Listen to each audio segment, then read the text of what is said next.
Not be afraid. You see the hood up on my old 2007 Chevy Silverado. It's extra special because it's made out of silver. You might think that it's got engine problems, but it doesn't. What is that, like 15 years old by my reckoning? Over 130,000 miles. I hit 3,000 miles since the last oil change. All I'm doing is I had to add some oil. 4 ounces to top it up. 3,000 miles burned 4 ounces.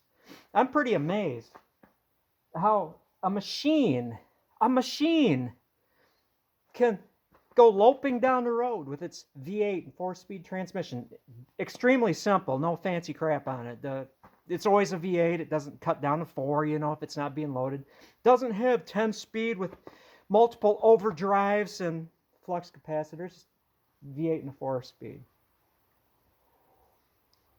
It's a marvel of efficiency. This is, I'm going to say it, a more efficient truck than a 2023 with maybe a 6-cylinder turbocharger.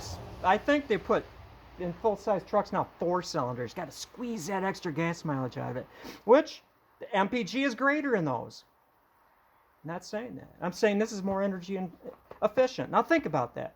Why am I claiming that this old V8 is more efficient as a vehicle? How many miles is it going to be able to go before finally I need to replace the engine or transmission?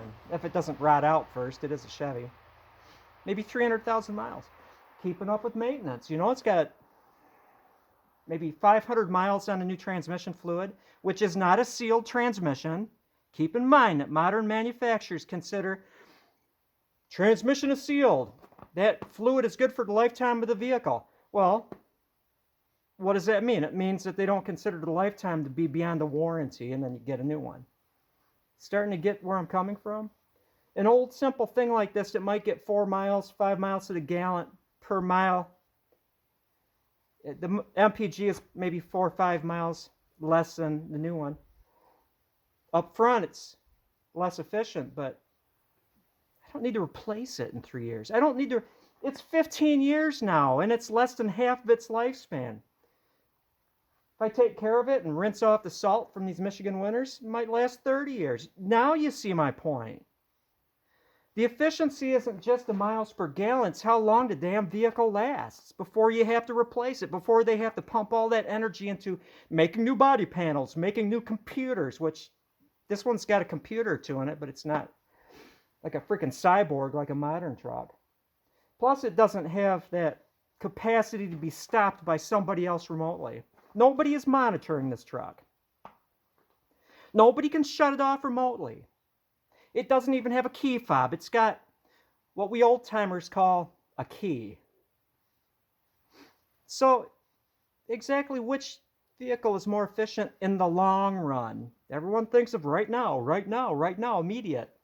But in the long run, which vehicle is more efficient? This old V8? Or a modern, I can't even say it, a 4-cylinder, turbocharged, half-ton pickup truck, engine pumping along like a hummingbird on speed, about ready to have an aneurysm at any moment.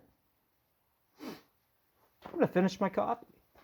Then I'm going to go to the store and figure out the crown molding situation for our house.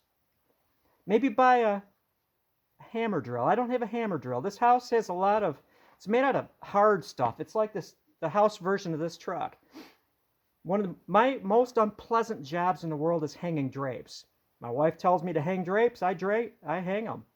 But in one room, if not more, you go through this very heavy plaster and you hit like rock.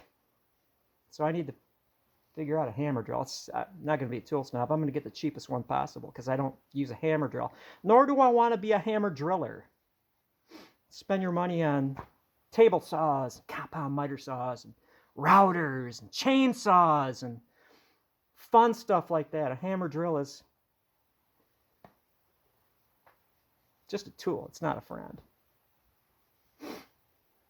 That's all.